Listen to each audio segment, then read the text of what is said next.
Galera, estamos de volta aí para o Conabis 2015, Profeta Verde mais uma vez, mais uma entrevista desse primeiro congresso online sobre a maconha.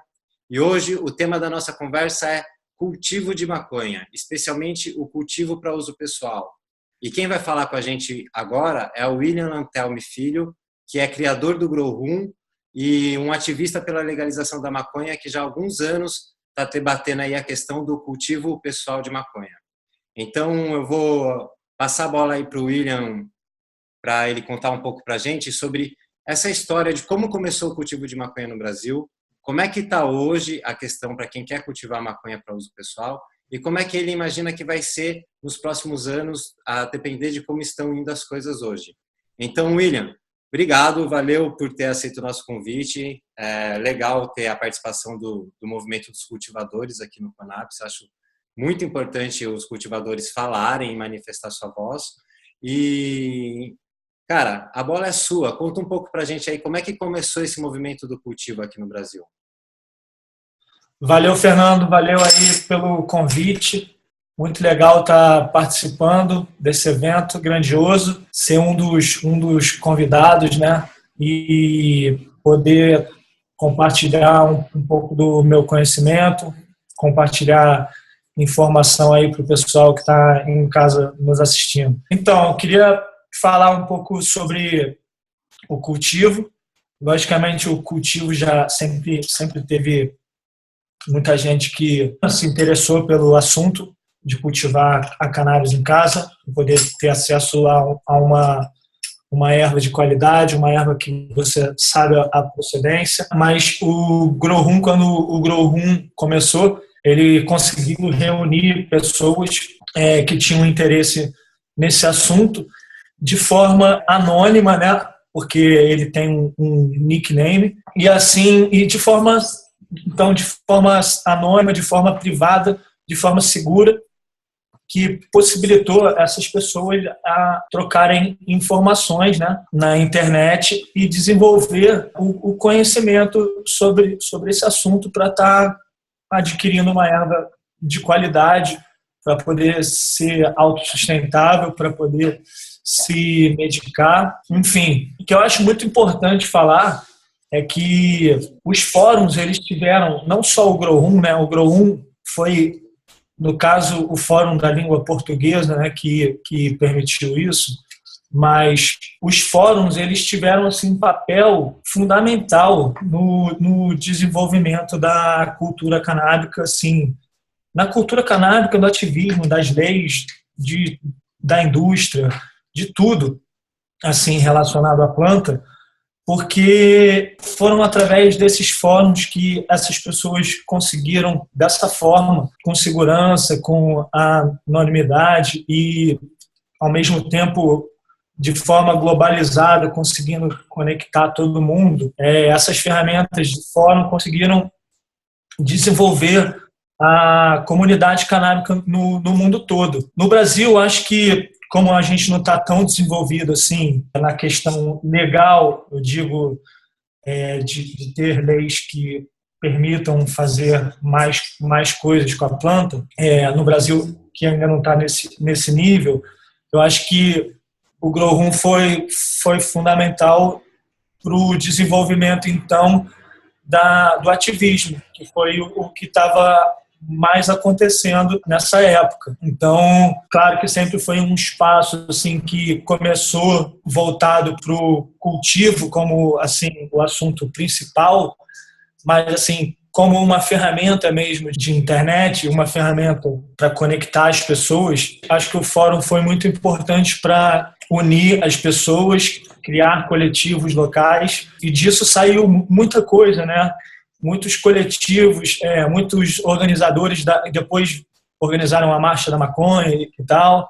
Então, muita coisa saiu daí, né? Se você vê lá fora, hoje em dia, existem muitas pessoas que estão hoje em dia na indústria canábica com marcas, e bancos de sementes. Então, várias empresas que estão lá fora hoje, deslanchando, foram empresas que os seus donos e tal saíram do fórum, né? E no Brasil isso na verdade, não saíram empresas, mas saíram grupos de pessoas que acabaram formando vários coletivos locais. Por exemplo, em São Paulo, o pessoal do coletivo DAR, acho que em grande parte se conheceu através do Grow Room, que depois foi para organizou a Marcha da Maconha de São Paulo, organizou até o Ganja, que você foi também um dos participantes. Então, só estou falando isso porque eu acho que é importante que as pessoas entendam o papel que o Fórum teve nesse desenvolvimento assim, do ativismo no Brasil, que começou por ser essa ferramenta que as pessoas podiam trocar as informações, né, sobre o cultivo de forma segura e tal. E depois dali as pessoas saíram para o mundo real, né? Daquele mundo virtual ali, acaba que as pessoas criam laços mesmo, se conhecem e acabam pegando mais confiança umas com as outras e se conheceram no mundo real e levaram toda essa vontade de fazer as coisas do mundo virtual para o mundo real, né? Até que a gente começou a organizar a Marcha da Maconha, que a gente começou a organizar revistas sobre a cultura, enfim. Depois dali surgiram várias coisas, lojas também, criou-se todo um mercado também para os cultivadores. Então, eu acho que essa ferramenta assim, do fórum foi importante mundialmente, né, para o desenvolvimento da cultura canábica, e no Brasil acho que se refletiu bastante assim, no desenvolvimento da organização dos coletivos e do ativismo no Brasil. Aí falando sobre o cultivo mesmo, né, o Grow Room ele começou antes da lei de 2006, né? A gente já falava sobre cultivo antes dessa lei 11.343, que é a lei vigente, né? E antigamente o pessoal já tinha bastante medo. Tiveram casos de cultivadores que foram presos antes dessa lei e desde então já tinha, assim, ainda que timidamente, uma mobilização entre os cultivadores quando algum ia preso. Um caso assim, que foi bastante marcante foi o de um usuário que se chamava Donkey Dick. Ele era um cara que era muito querido lá fora, até internacionalmente, em outros fóruns que ele participava também, que as pessoas também participavam, os brasileiros participavam também de outros fóruns e outros estrangeiros também participavam do nosso fórum. Então, além de ser uma ferramenta que conectava todo mundo no Brasil, também conecta globalmente, né? E esse Donkey Dick, ele era uma pessoa que era muito querida internacionalmente até, e teve até uma mobilização na Espanha de pessoas que ajudaram a família, ajudaram com custos para advogados e tal. Então, desde aquela época já começou-se uma mobilização pelos cultivadores. Aí mais tarde tiveram outros casos. Teve o caso do Lowrider também, que era um outro grande amigo. É um outro grande amigo que foi preso mais ou menos numa época de transição da lei em 2006. E aí até que finalmente em 2006 entrou em vigor essa lei. E aí também, a partir dali, a gente começou a se organizar mais também a partir de 2007, com a Marcha da Maconha e tal, quando realmente começou. E aí, dali para lá, a coisa foi ficando cada vez mais real, né? Cada vez mais pessoas se interessando em cultivar. Eu acho que o cultivo é um assunto que ele é muito bem aceito no geral. Acho que uma coisa que muita gente espera que o cultivo seja legalizado. Então, acho que tenho essa impressão que muita gente gostaria de cultivar se realmente pudesse cultivar em casa. Assim, você vê pelas redes sociais o feedback das pessoas quando o assunto é esse, quando tem uma enquete, alguma coisa, falando sobre essa questão. Por exemplo, agora na questão do julgamento no STF, muita gente fica questionando o que aconteceria em relação ao cultivo. Então, eu acho que o cultivo é um assunto que é muito importante ser debatido cada vez mais. Acho que a gente tem que introduzir esse debate aí nas discussões sobre política de drogas, seja o nível que for, seja um nível mais público ou um nível mais, digamos, das altas esferas, digamos assim. Porque, o cultivo ele realmente é levado como uma alternativa real. O Mujica, no Uruguai, legalizou, né, a maconha e como realmente uma saída contra o narcotráfico, como uma alternativa ao narcotráfico. Foi o motivo que ele legalizou. E desde 2013 até hoje, aquele modelo que sempre foi vendido, que seria aquele modelo das farmácias, que o próprio governo estaria fornecendo a maconha em farmácias, ele não entrou em vigor até hoje. Acho que aos poucos eles estão vendo que o cultivo, as pessoas realmente passam a cultivar em suas casas, adotam o cultivo caseiro como uma alternativa, ou então têm recorrido muito aos clubes canábicos, que são associações civis, né? As pessoas se juntam e montam um clube onde elas podem cultivar, ter acesso a uma erva de qualidade, sem estar dando dinheiro para um mercado ilegal.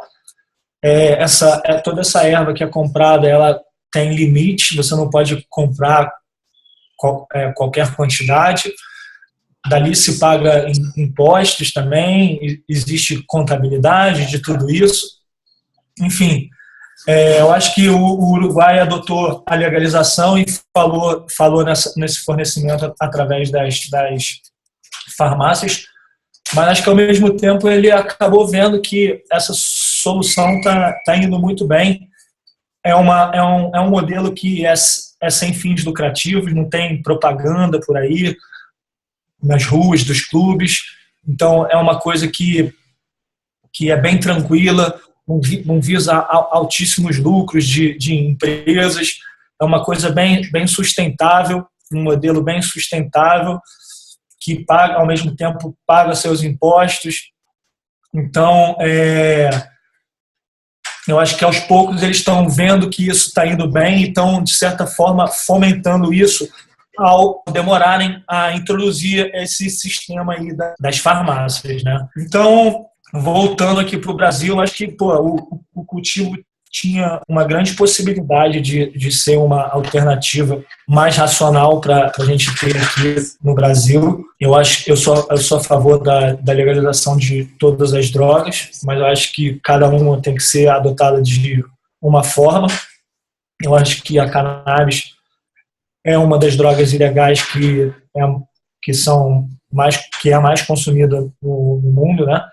Então, eu acho que urge a legalização da cannabis.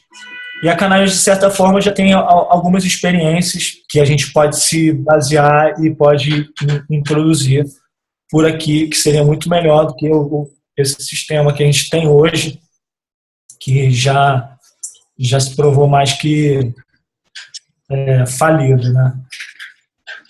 Então, acho que é isso. Acho que a gente tem que se organizar para botar cada vez mais esse assunto do cultivo em discussão.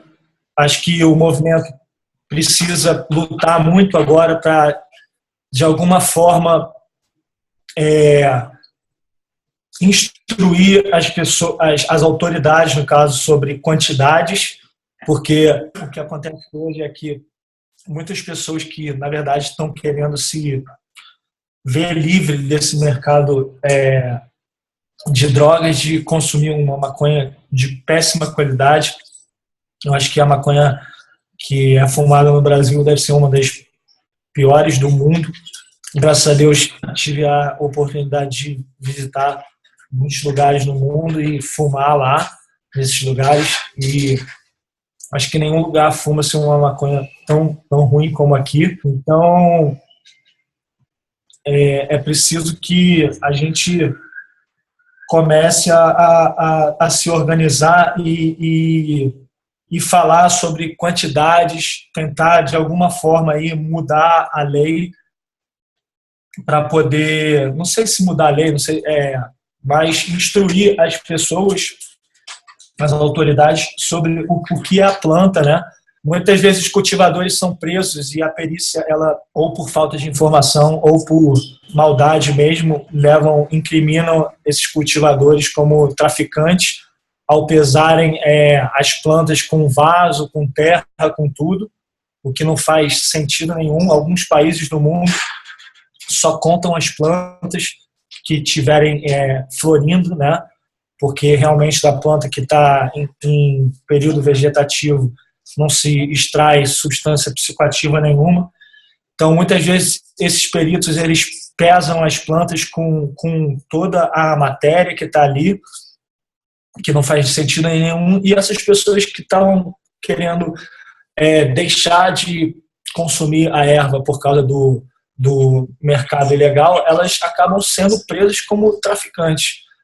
O que faz depois ainda que outras pessoas que gostariam de plantar também para deixar de dar dinheiro ao mercado ilegal, também fiquem com medo e deixem de cultivar. Então, a gente tem que ver isso, alguma forma de criar um sistema em que a gente não fique com a lei assim, tão, digamos, na mão do delegado e do juiz, né? Então, uma zona cinza, assim, e criar parâmetros aí, sejam eles quais forem, para definir o que se pode cultivar e o que não se pode. Eu acho que é isso. Cara, achei legal, você falou aí do passado, falou também do futuro, de como poderia ser, e falou muito de hoje dessa questão das prisões, que já acontecia antes e que a gente vê acontecendo ainda hoje. Eu queria pegar aí nessa questão das prisões um gancho para a gente aprofundar essa questão de como está a situação do cultivador hoje, né? O fórum, o Grow Room, ele tinha um anonimato, que é para trazer segurança. E hoje, você falou agora no final, que o cultivador tem medo de ser preso, colocado como um traficante, quando, obviamente, ele é um usuário. A gente tem inúmeros casos aí que chegam no nosso conhecimento de usuários presos como traficante.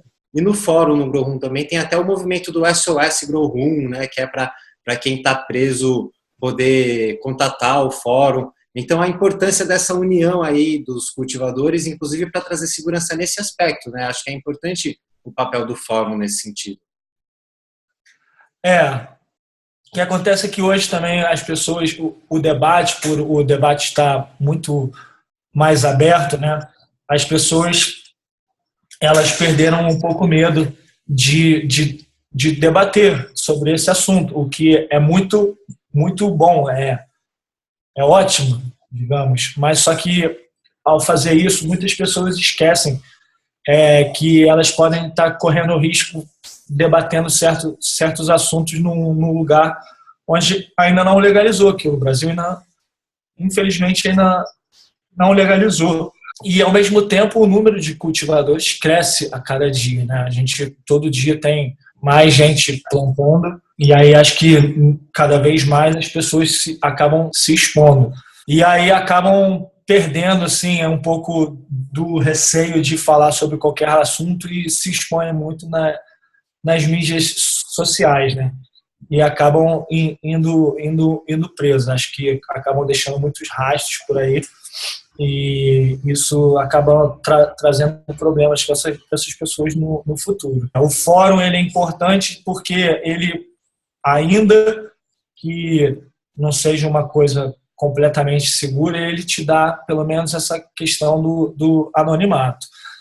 E aí, quando essas pessoas têm esses problemas, ao longo também de todos esses anos de fórum, outro feito do Grow Room foi de ter conseguido reunir advogados que se importem com essa causa. E a gente conseguiu reunir esses advogados. A gente, em 2012, eles se reuniram e escreveram pela primeira vez uma proposta de projeto de lei que foi feita justamente sobre a ótica dos cultivadores, né? Pedindo o que a gente achava realista. Esse projeto de lei, mais tarde, ele pôde ser usado até na elaboração do projeto de lei do Jean Willis, que foi que ele está tentando votar lá no Congresso. Ele agradece, inclusive, ao Grow Room por ter servido de referência.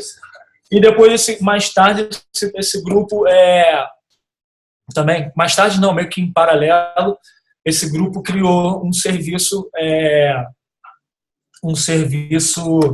de suporte a pessoas que estavam tendo problema jurídico de alguma forma em relação a cannabis. E a maioria das vezes o que acontecia eram pessoas que eram pegas com algum cultivo em casa, entrassem em contato com a gente para que os nossos advogados pudessem de alguma forma prestar algum suporte diretamente, ou se não pudesse diretamente, com informações para o advogado do caso poder estudar e se beneficiar, né? Se tudo der certo, o Emílio vai gravar uma entrevista aí com a gente, vai poder contar um pouco mais desse trabalho no aspecto jurídico aí.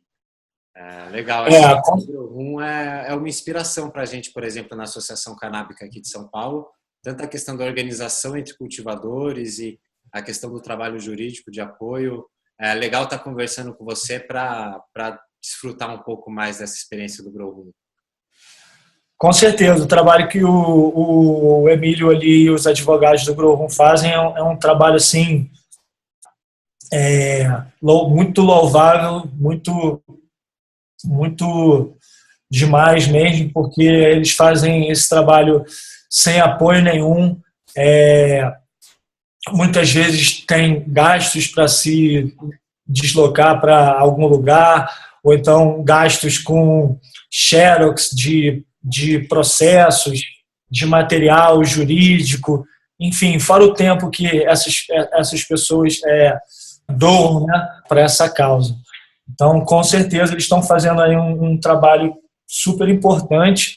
Hoje em dia, estão trabalhando muito na questão de pedidos de semente, que à medida que o cultivo cresce no Brasil, cada vez mais as pessoas também pedem semente por fora, porque todo mundo precisa de semente para cultivar. Quando a gente fala de cultivo caseiro, a gente não pode deixar de falar da discussão sobre as sementes, como legalizar as sementes. Isso tem que ser debatido, isso nem se fala, nem se cogita, mas qualquer pessoa que queira cultivar, ela vai precisar de uma sementinha para começar. Então, muita gente tem pedido as sementes e tem sido uma das nossas maiores demandas assim, jurídica os pedidos de semente de pessoas que são pegas, né? Cara, a gente tá quase meia hora aí. As entrevistas em geral vão até 20, 25. Então, demorou. Deixa aí a oportunidade para você dar uma última palavrinha, cara, para o pessoal que está em casa, se quiser encerrar esse assunto vivo e convidar para as próximas entrevistas aí que vai ter. Beleza. Então agora para o futuro, eu acho que todo mundo que fuma maconha, acho que tinha que cada vez mais pensar no cultivo caseiro como uma alternativa real para se ter uma erva de melhor qualidade, principalmente pacientes. Acho que pacientes precisam mesmo entrar nessa luta do cultivo caseiro. Eles são os mais interessados nesse assunto. E acho que a gente tem que ir cada vez mais atrás de informação, compartilhar cada vez mais informação sobre cultivo, cada vez mais estar produzindo conteúdo sobre esse assunto, cada vez mais presente nas discussões políticas, brigando pelo cultivo. seja ele aqui numa esfera mais pública da rua, seja numa esfera mais elevada lá entre os políticos, mas vamos tentar estar sempre levando a discussão do cultivo aí para o debate até que a gente consiga ter nossa planta livre. Valeu aí por ter participado do Conares. Parabéns, Fernando, por essa iniciativa. A gente precisa cada vez mais iniciativas como essa que você está tendo. É disso realmente que a gente precisa para que a gente avance e tenha a nossa planta sagrada e amada livre. Valeu. É isso aí. Para a gente aqui na associação é uma satisfação estar partilhando um pouco dessa experiência de vocês. A gente está aprendendo pra caramba com esse congresso, meu. Valeu mesmo por ter participado.